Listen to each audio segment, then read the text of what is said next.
ஹாலிடேஸ்னாலே அது நம்ம ஜிடி ஹாலிடேஸ் தான். GT holidays, South India's #1 travel brand.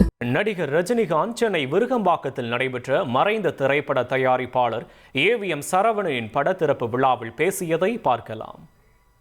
அதுக்கப்புறம் சிவாஜி படம் பண்ண பிறகு என் கேட்டு சொன்னாங்க, நீங்கள் 90s வந்து 2 வருஷத்துக்கு உடம்பு பண்ணுறீங்க, 3 வருஷத்துக்கு உடம்பு பண்ணுறீங்க, வேண்டாம் பிரதர், வயசு ஆக ஆக பிஸியாக இருக்கணும், ஆக்டிவாக இருக்கணும், உடம்புக்கும் நல்லதும் மைண்டுக்கும் நல்லது, அட்லீஸ்ட் வருஷத்துக்கு ஒரு படம் பண்ணுங்க அப்படின்னு சொன்னாங்க.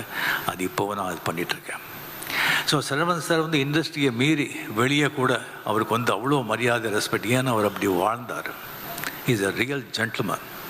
ஈவன் அரசியலில் வந்து எந்த அரசியலும் அவர் சார்ந்தவர் இல்லை, இருந்தாலும் எல்லா அரசியல் கட்சி தலைவர்களும் எம்ஜிஆர் சார் வந்து அவர் ஷரீஃபாக்கி அழுக பார்த்தார். ஜெயலலிதா கூட அவர் மேலே அவ்வளோ மரியாதை. கலைஞர் சார் சரவணன் சார் மேலே எவ்வளோ மரியாதைங்கிறது சொல்லி தீராது. அப்படியே அந்த சிவாஜி படம் எல்லாருக்கும் உங்களுக்கு தெரியும். அது வந்து ஒரு அரசுக்கு எதிரியாக நான் சொல்லியிருக்கேன் ஆல்ரெடி. அரசியல்வாதிகளுக்கு எதிராக எடுத்த படம். அது வந்து கலைஞர் சார் அந்த படத்தை பார்த்தது மட்டும் இல்லாமல் அது வெற்றிலா வந்து கலந்து கொண்டு எல்லாருக்கும் வந்துட்டு சீஃப் கெஸ்டாக இருந்து கலந்து கொண்டு எல்லாருக்கும் கேடையை கொடுத்தாங்க. அது எதற்காகன்னு சொன்ன ஓன்லி ஃபார் சரவணன் சார், அந்த மரியாதை. அப்படியே இப்போ ஸ்டாலின் சார் மரியாதைக்குரிய சீஃப் மினிஸ்டர் சார் இங்கே வந்து இவ்வளோ வேலையை விட்டு இங்கே வந்திருக்காங்க அப்படின்னு சொன்னால், சீஃப் மினிஸ்டர் வந்து ஒவ்வொரு நாளும் வந்து விலை மதிக்காத நாட்கள் இருந்தாலும் தேர்தல் நேரம் சொன்னால் ஒவ்வொரு நாளும் ஒவ்வொரு மணித்துளியும் ஒவ்வொரு வினாடியும் வந்து விலை மதிக்கவே முடியாது. அந்த மாதிரி இருந்து கூட அது எல்லாத்தையும் விட்டுட்டு இங்கே வந்திருக்காங்க சொன்னால், இங்கே வந்திருக்கிறதுனால வந்து ஒரு 100 ஓட்டு ஒரு ஜாஸ்தி கிடைக்காது. பட் இருந்தால் கூட அவர் இங்கே வந்திருக்காங்க சொன்னால் அது வந்து சரவணன் சாரோட எந்த மாதிரி வாழ்ந்திருக்காங்க எடுத்துக்காட்டு. அட் த சேம் டைம் நம்ம மரியாதைக்குரிய நம்ம சிஎம் அவர்களுக்கு என்ன மாதிரி ஒரு அன்பு பண்பு கொண்டவர், ஒரு உயர்ந்த உள்ளங்கிறதுக்கு ஒரு எடுத்துக்காட்டு. ஸோ நமக்கு வந்து ஒரு அசையாத சொத்து, அசையாத சொத்துன்னு சொல்லுவாங்க.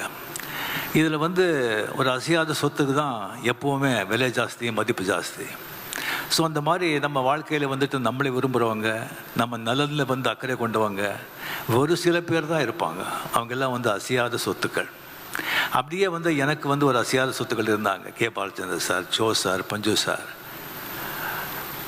R Veerappan sir, Saravanan sir, doctor Kalaignar அவர்கள் தான். அது காலத்தின் சட்டமோ எனக்கு தெரியாது. நமக்கு யார் ரொம்ப விரும்புகிறோமோ, நம்ம யார் ரொம்ப மதிக்கிறோமோ, நம்ம யார் ரொம்ப பிரியமாக இருக்காங்களோ அது காலம் வந்து சீக்கிரமாக கொண்டு போயிடுறது.